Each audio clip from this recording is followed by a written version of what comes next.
বাংলাদেশের ৭১-এর অর্জনকে হাইজ্যাক করে ৭২-এর চেতনা দাঁড় করাবার যে চেষ্টা করা হয়েছে, ২৪-এর এই অর্জন এবং বিজয়কে যদি ধ্বংস করবার জন্য তোমাদের এই অব্যাহত প্রচেষ্টা চলতে থাকে, এর জন্য তোমাদেরকে কড়া মাসুল গুনতে হবে। ৭১ হয়েছিল ৪৭-এর পরবর্তী বিচ্যুতিকে সংশোধন করার জন্য, ২৪ হয়েছে ৭১-কে সংরক্ষণ করার জন্য, ৭২-এর বিচ্যুতিকে বাংলাদেশ থেকে উৎখাত করার জন্য। যারা এবছর ভোট দিয়েছে ৩৫ বছরের মানে কম যাদের বয়স, এই টোটাল এই প্রজন্মটাই বিএনপি থেকে মুখ ফিরিয়ে নিচ্ছে বিএনপির ভুল রাজনীতির কারণে। এই জন্য আমরা সবসময় বিএনপির বিচ্যুতিতে বিএনপি যতটা না ক্ষতিগ্রস্ত হয়েছে, আমরা তার চেয়ে বেশি ক্ষতিগ্রস্ত হই। বিএনপির ভুল সিদ্ধান্তের সাফার যতটা না বিএনপিকে করতে হয়, তার চেয়ে বেশি সাফার করি আমরা।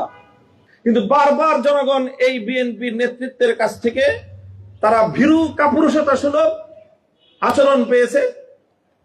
ঈদের পরে আন্দোলন হবে, ঈদের পরে আন্দোলন হবে, ঈদের পরে আন্দোলন হবে। বাংলাদেশে আর 15 বছরে বাংলাদেশের আকাশে ঈদের চাঁদ উঠে নাই, আর বিএনপির আন্দোলনও আসে নাই। শেষ পর্যন্ত আমাদের ছাত্ররা তারা বাধ্য হয়ে রাজপথে নেমেছে, তারা নেতৃত্বের দায়িত্ব নিজেদের কাঁধে তুলে নিয়েছে। বাংলাদেশের মানুষ তখন নতুন আস্থায় আবার রাজপথে নেমেছে। তখনই সেই বাংলাদেশের বিপ্লবের মহাকাব্য তৈরি হয়েছে। স্যার, একটারে গুলি করলে একটাই যায়, বাকিটি যায় না। আসলে বিএনপি 24-এর গণ অভ্যুত্থানের মানে আয়নায় নিজেদের ব্যর্থতা ছাড়া আর কিছুই দেখতে পায় না। বিএনপির সামনে এখন দুটোই অপশন, এক হলো নিজেরা ভ্যানিশ হয়ে যাওয়া, আর এক হলো জুলাই চেতনাকে ধারণ করা। মাঝখান দিয়ে ভিন্ন কোনো পথ নাই। নেতা কর্মী এবং ডাকসু নেতৃবৃন্দ, আমি প্রথমেই ডাকসুকে আমার পক্ষ থেকে ধন্যবাদ জানাচ্ছি যে দেশের চলমান এমন একটি গুরুত্বপূর্ণ ইস্যুতে এরকম একটি আয়োজন তারা করেছে। বাংলাদেশের ছাত্র সমাজের এই প্রাণকেন্দ্র ডাকসু অতীতে তাদের গৌরবোজ্জ্বল ভূমিকার ধারাবাহিকতা অব্যাহত রাখবে আগামী দিনেও, এটা আমাদের প্রত্যাশা। এবং আজকের এই আয়োজন আমাদের সেই প্রত্যাশা পূরণেরই একটি অন্যতম মাইলফলক। আজকের এই আলোচ্য বিষয়ে বিজ্ঞ আলোচকগণ দীর্ঘ সময় ধরে অনেক গুরুত্বপূর্ণ আলোচনা করেছেন। আমি খুব বেশি কথা বলবো না এই সময়টায়। আমি এই 24-এর যে গণ অভ্যুত্থান, এই অভ্যুত্থানটাকে, এই বিপ্লবটাকে খুব তীব্রভাবে আমি ওন করি। এবং আমি আমার বর্তমান সময়কার বিগত 1-1.5 বছর এবং এই সময়টায় আমি আমার রাজনৈতিক অবস্থান নির্ণয় করার, রাজনৈতিক সিদ্ধান্ত গ্রহণ করার ক্ষেত্রে 24-এর এই অভ্যুত্থানকে ওন করে এটার ভিত্তিতেই আমি আমার রাজনৈতিক অবস্থান চূড়ান্ত করছি এবং সামনের দিনেও এভাবেই পথ চলবো, এটা আমি নির্ধারণ করেছি। আমার ব্যক্তিগত কিছু পর্যবেক্ষণ আছে। 1947 সালে দেশ বিভক্ত হয়েছিল। লাহোর প্রস্তাবে বাংলাদেশের খ্যাতিমান ব্যক্তিত্ব শেরে বাংলার একে ফজলুল হকের যে লাহোর প্রস্তাব ছিল, 1947 সালে যখন ভারত বিভক্ত হয়, তো আমরা ইতিহাস থেকে পড়ি, লাহোর প্রস্তাবের শেরে বাংলার উত্থাপিত সেই জায়গায় কোন একটা ঘাপলা করা হয়েছিল। ইন্ডিপেন্ডেন্ট স্টেটসের যে বহু বচনের শব্দটাকে সেই জায়গাটায় ক্যারিকেচার করা হয়েছিল, যার কারণে 1947 সালে লাহোর প্রস্তাবের পরিপূর্ণ বাস্তবায়ন হয়নি। সেই জায়গায় একটা ত্রুটি ছিল, সেই ত্রুটিটা সংশোধন করতে 24 বছর লেগেছে। এবং 1971 সালে মূলত মহান মুক্তিযুদ্ধের মধ্য দিয়ে লাহোর প্রস্তাব সেটা পরিপূর্ণভাবে বাস্তবায়িত হয়েছে। 47 সালকে যেভাবে শেরে বাংলার লাহোর প্রস্তাব থেকে 47-এর দেশ বিভক্তিকে বিচ্যুত করা হয়েছিল এবং একটা দীর্ঘ সংগ্রামের মধ্য দিয়ে আবার সেই বিচ্যুতিটাকে সংশোধন করতে হয়েছিল। ৭১-এর পর ৭২ সালে যা কিছু হয়েছে সংবিধান প্রণয়নের সময় এবং বাংলাদেশের ৭১-এর অর্জনটাকে বাংলাদেশ থেকে হাইজ্যাক করার জন্য ৭২ সালে এই সাংবিধানিক প্রক্রিয়ার মধ্য দিয়ে মূলত সেটার সূচনা হয়েছিল। এবং আমরা তীব্রভাবে অনুভব করি যে ৭২-এর সংবিধান ৭১-এর মুক্তিযুদ্ধের চেতনাকে কোনোভাবেই পরিপূর্ণভাবে ধারণ করে না। এই ৭১ এবং ৭২-এর এই যে একটা সাংঘর্ষিকতা, এই যে একটা বিপরীতমুখী অবস্থান বাংলাদেশের রাজনীতির জায়গা থেকে দীর্ঘ সময় ধরেই এই কথাটা বলার চেষ্টা করা হয়েছে এবং ৭২ই ৭১ এই কথাটাকেই প্রতিষ্ঠিত করার জন্য বিগত ৫০ বছর ধরে আওয়ামী লীগের রাজনীতি হয়েছে। ৭২ যে পরিপূর্ণ ৭১ না, ৭১-এর জায়গা থেকে ৭২-এর যে বিচ্যুতি ছিল সেই জায়গাগুলোকে চিহ্নিত করার জন্য অনেকেই কাজ করেছেন। শহীদ প্রেসিডেন্ট জিয়াউর রহমান অবশ্যই তার মধ্যে অন্যতম একজন। সেই ৭২-এর মাধ্যমে ৭১-এর মূল চেতনার যে বিচ্যুতির জায়গাগুলো ছিল সেটাই ৫০ বছর ধরে বাংলাদেশে একটা লড়াই সংগ্রামের মধ্য দিয়ে অগ্রসর হয়েছে। ২৪-এর যে গণ অভ্যুত্থান হয়েছে, আমি মনে করি ২৪-এর এই অভ্যুত্থানের মাধ্যমে ৭১-এর মূল চেতনা থেকে বাংলাদেশকে ৭২-এর মাধ্যমে যেই বিচ্যুতিটা ঘটানো হয়েছিল, ২৪-এর বিপ্লব হয়েছে সেই বিচ্যুতিকে সংশোধন করার জন্য। ঠিক যেভাবে ৭১ হয়েছিল ৪৭-এর পরবর্তী বিচ্যুতিকে সংশোধন করার জন্য, ২৪ হয়েছে ৭১-কে সংরক্ষণ করার জন্য, ৭২-এর বিচ্যুতিকে বাংলাদেশ থেকে উৎখাত করার জন্য। এই দীর্ঘ জার্নি ৪৭ থেকে ২৪, এই জার্নির ধারাবাহিকতা সামনের দিনেও আমাদেরকে ইনশাআল্লাহ অব্যাহত রাখতে হবে। বর্তমান ক্ষমতাসীন সরকার বিএনপি সম্পর্কে একদিকে খুব কষ্ট হয়, আবার সহানুভূতিও জাগে। আমি অনলাইনে বক্তব্যে আমাদের স্নেহাস্পদ সরোয়ার তুষারের একটা কথা কোট করতেছি, সম্মত, হ্যাঁ এটাই হবে, যে বিএনপি সবসময় চেষ্টা করেছে একটা ব্যর্থ আওয়ামী লীগ হওয়ার, আর আওয়ামী লীগ চেষ্টা করেছে একটা সফল বিএনপি হওয়ার। এটা আমি দীর্ঘদিন ধরেই আমি অনুভব করি এবং বিএনপির খুব একজন শুভকামী হিসাবে বিএনপির জন্য শুভকামনা সবসময় ছিল, এখনো আছে। এবং এক ধরনের আমাদের অসহায়ত্বের জায়গা থেকেও ছিল, কারণ শহীদ প্রেসিডেন্ট জিয়াউর রহমান এবং জিয়াউর রহমান সাহেবের শাহাদাতের পরবর্তী সময়ে বেগম জিয়ার যে ভূমিকা, সেই ভূমিকার কারণে আমরা সবসময় মনে করতে হয়েছে আমাদেরকে এই যে আওয়ামী লীগের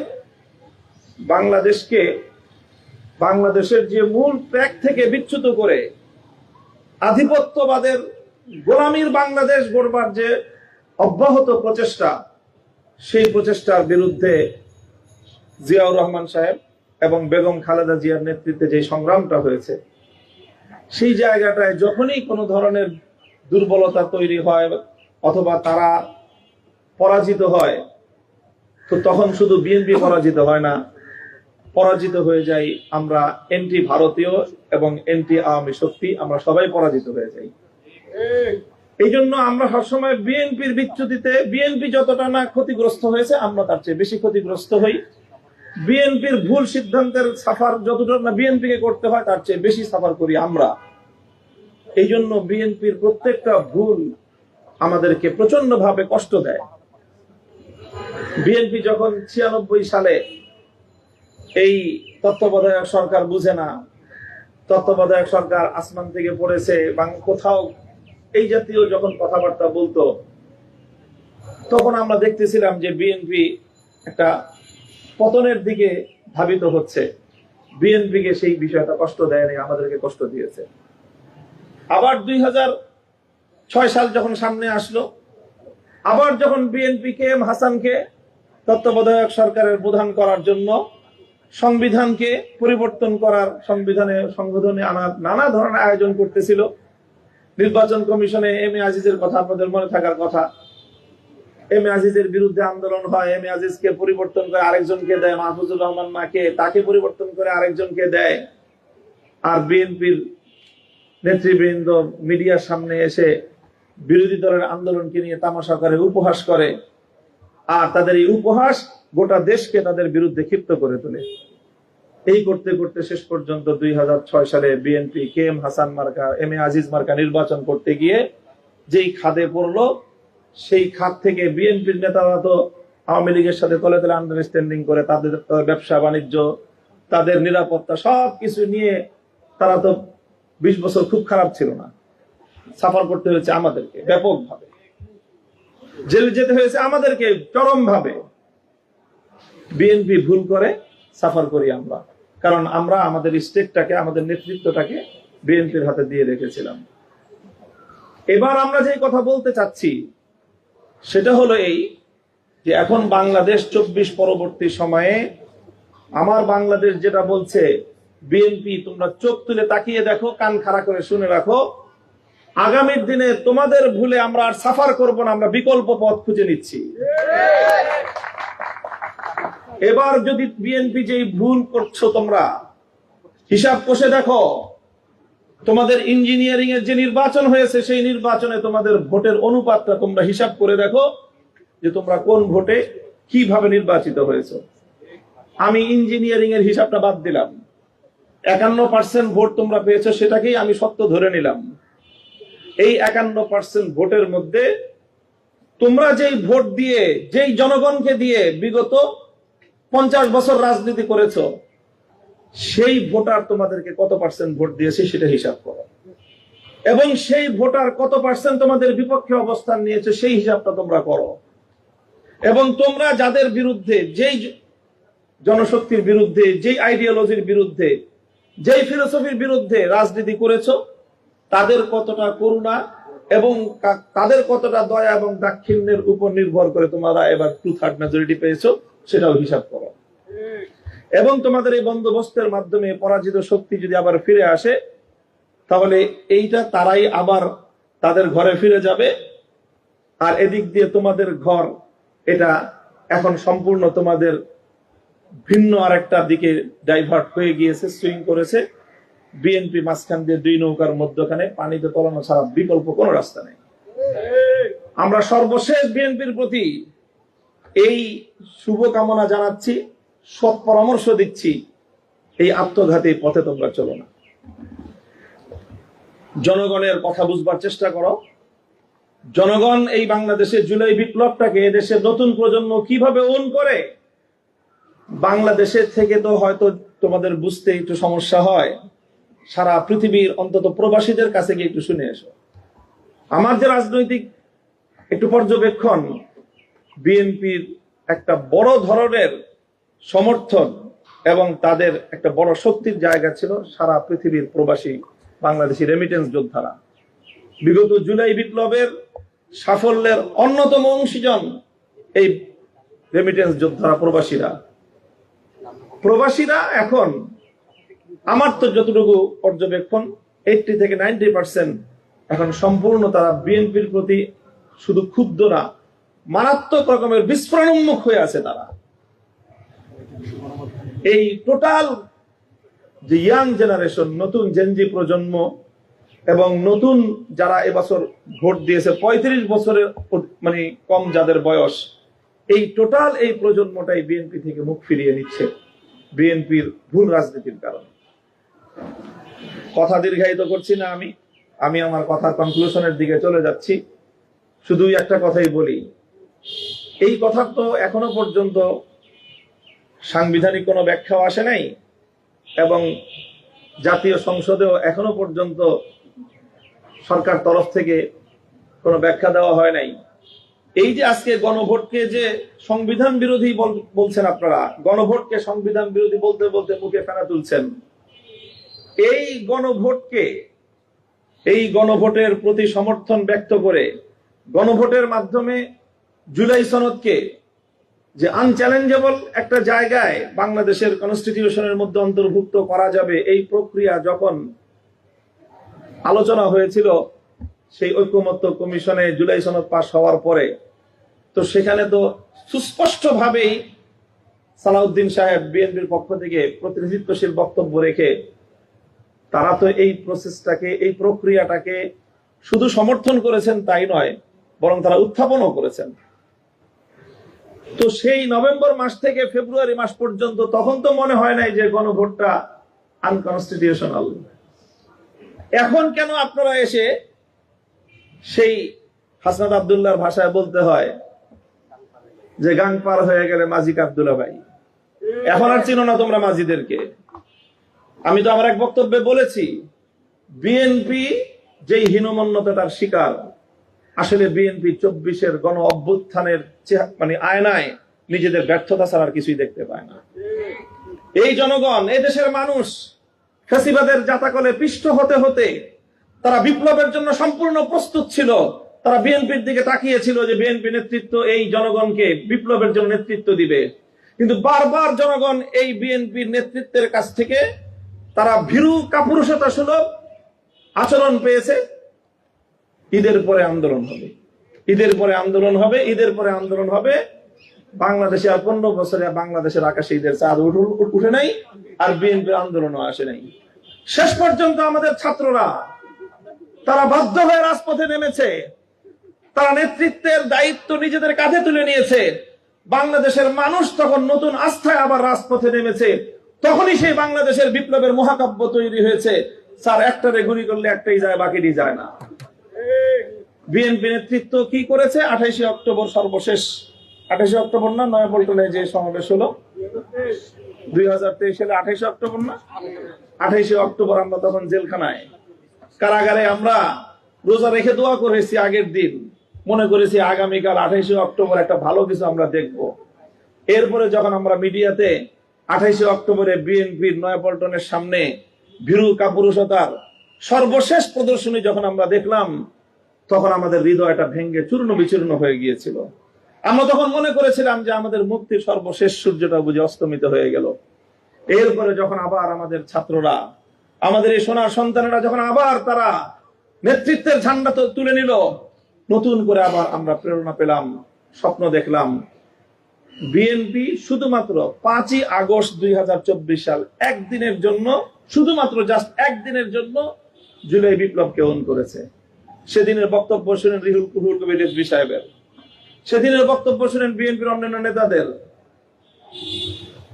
আন্দালিব রহমান পার্থ সাহেবদের বক্তব্য 5ই আগস্ট শুনেন। এরপরে 6ই আগস্টের পর থেকে বিএনপি নেতৃবৃন্দের স্টেটমেন্ট গুলো দেখেন। এরপরের দিন থেকে তাদের বক্তব্য চেঞ্জ হয়ে গেছে, কারণ 5ই আগস্টের আকস্মিকতায় অভিভূত ছিল তারা। কারণ তারাও মুক্তির কোনো পথ খুঁজে পাচ্ছিল না, মুক্তির কোনো সম্ভাবনাই তারা দেখছিল না। 5ই আগস্টের বিপ্লবে তারা আনন্দিত, উৎফুল্ল ছিল, এবং তখন তাদের মুখ থেকে অরিজিনাল কথাটা বের হয়ে আসছে। 5ই আগস্ট রাতের বেলায় শুয়ে শুয়ে তারা চিন্তা করেছে আসলে বিপ্লবটা কি হলো এবং এখানে আমাদের অর্জনটা কি এবং আমাদের ভূমিকাটা কি। তো সেই ভূমিকাটা দেখলো যে ইতিহাস যখন লিখবে যে 2024 সালের জুলাই বিপ্লব, 36শে জুলাই বাংলাদেশ মুক্তি লাভ করেছিল এবং এই নেতৃত্বটা কিভাবে এসেছিল, সেখানে প্রথমেই যে কথাটা আসবে সেটা হলো বিএনপির চরম নেতৃত্বের ব্যর্থতার প্রেক্ষিতে বিকল্প নেতৃত্ব মাঠে এসেছিল। কাজেই 5ই আগস্ট 36শে জুলাইয়ের বিপ্লবের সফলতা মূলত বিএনপি নেতৃত্বের কাপুরুষতা, আপোষকামিতার এক স্পষ্ট দলিল। এই জন্য বিএনপি 24শে জুলাইকে ওন তো করেই না, বরং 24শে জুলাইয়ের বিপ্লবের এই অর্জনকে মুছে ফেলার জন্য তারা চেষ্টা করছে। আমাদের পয়গাম মনে রেখো, 24শে বিপ্লবকে যদি তোমরা মুছে ফেলতে চাও, ব্যর্থ হবে তোমরা। বাংলাদেশের 71-এর অর্জনকে হাইজ্যাক করে 72-এর চেতনা দাঁড় করাবার যে চেষ্টা করা হয়েছে, 24শে এই অর্জন এবং বিজয়কে যদি ধ্বংস করবার জন্য তোমাদের এই অব্যাহত প্রচেষ্টা চলতে থাকে, এর জন্য তোমাদেরকে কড়া মাসুল গুনতে হবে। বিএনপি মাঝখান থেকে তলিয়ে যাবে, বিকল্প শক্তি বাংলাদেশ পন্থীদের নেতৃত্বের জন্য যেই দানা বাঁধা শুরু হয়েছে এটা চলতেই থাকবে। বিএনপির সামনে এখন দুটোই অপশন, এক হলো নিজেরা ভ্যানিশ হয়ে যাওয়া, আর এক হলো জুলাই চেতনাকে ধারণ করা। মাঝখান দিয়ে ভিন্ন কোনো পথ নাই। আমাদের শুভকামনা থাকবে, সৎ পরামর্শ থাকবে, নিজেদের অস্তিত্ব বিলীন করার এই পথের বিপজ্জনক আত্মঘাতী পথে তোমরা হেঁটো না, তোমরা আসো, জুলাইয়ের চেতনাকে ধারণ করো এবং গণভোটের রায় কার্যকর করার মধ্য দিয়ে জুলাই বিপ্লবকে সত্যিকার অর্থে যে শ্রদ্ধা সম্মান প্রদর্শন করা দরকার সেটা করো। সেটাই তোমাদেরকে ইতিহাসে তোমাদেরকে স্মরণীয় করে রাখবে, অন্যথায় তোমরা ইতিহাসের আস্থা করে নিক্ষিপ্ত হবে। আমি আশা করব যে এই ধারা অব্যাহত থাকবে। ওয়া আখিরু দাওয়ানা আলহামদুলিল্লাহি রাব্বিল আলামিন। আসসালামু আলাইকুম ওয়া রাহমাতুল্লাহ।